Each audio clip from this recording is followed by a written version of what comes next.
This reflection is based on Palm Sunday of Year B. Good morning. We just finished a long reading of the Passion narrative from Mark. This gospel reading is quite unique because, like on Good Friday, it allows everyone here to participate. All of us had a part to play today. Speaking of different parts to play, I would like for us to consider the various characters in the Passion narrative. In what ways can we see ourselves in each character or group? May we begin with the opponents of Jesus. The instigators behind the Passion were the envious Sanhedrin. The Sanhedrin was equivalent to a Jewish Supreme Court. This establishment included chief priests, elders, and scribes. The high priest during Jesus' time was Caiaphas. He was the leader of the Sanhedrin.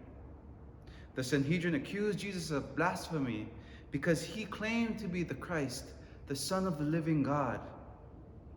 Certain non-believers want proof of God's existence and of Jesus' divinity.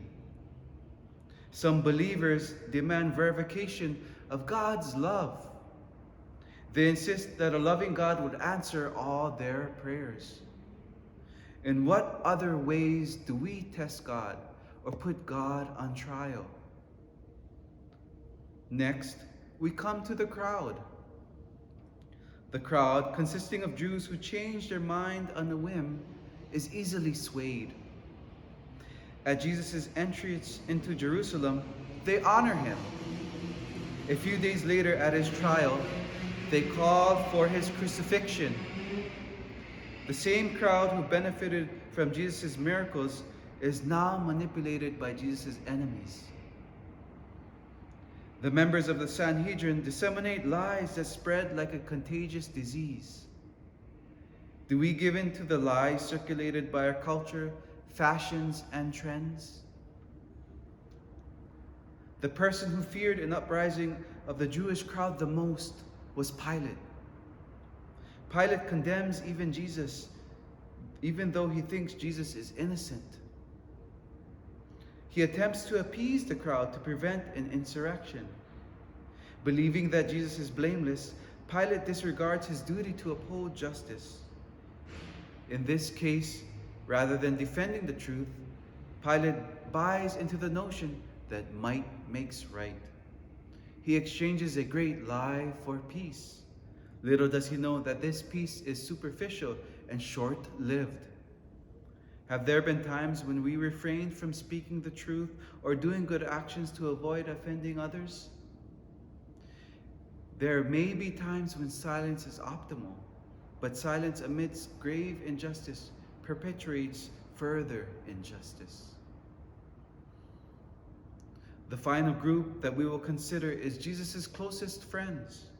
According to Mark's Gospel, which we read today, there is mention of none of the 12 disciples present at Jesus' crucifixion.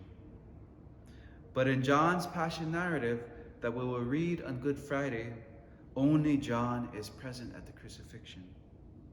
Instead of the 12 disciples, there are women who are present at Jesus' crucifixion. The disciples are supposed to be Jesus' most intimate companions.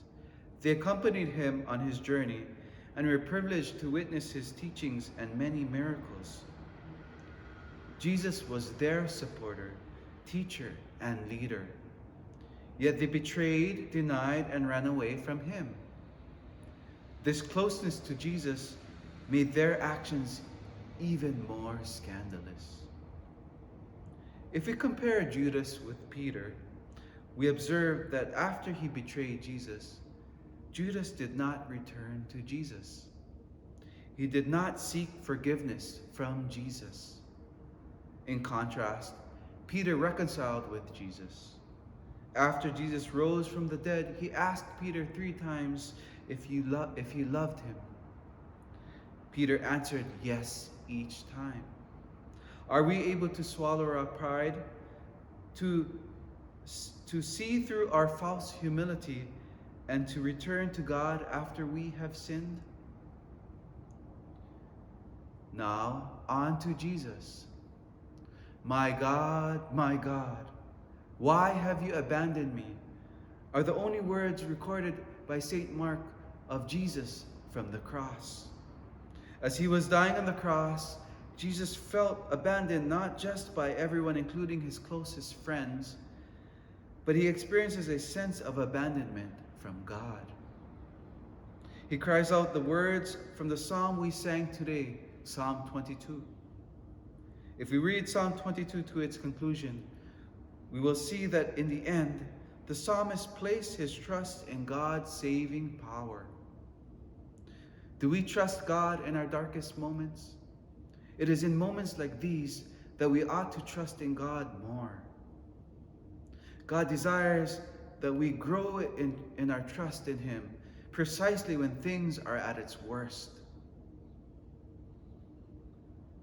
By going through the different characters from the Passion Play, I hope that we gained insight into each party's perspective.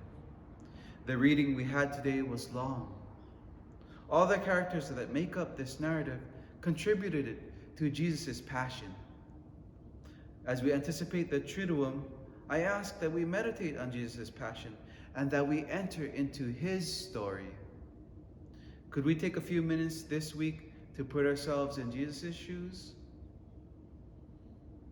Theologians say that Mass is a presentation of Christ's Paschal sacrifice once and for all. When we enter Mass, we enter the story of salvation history. When we leave Mass, we have the chance to add to the story of God's saving work. God bless you.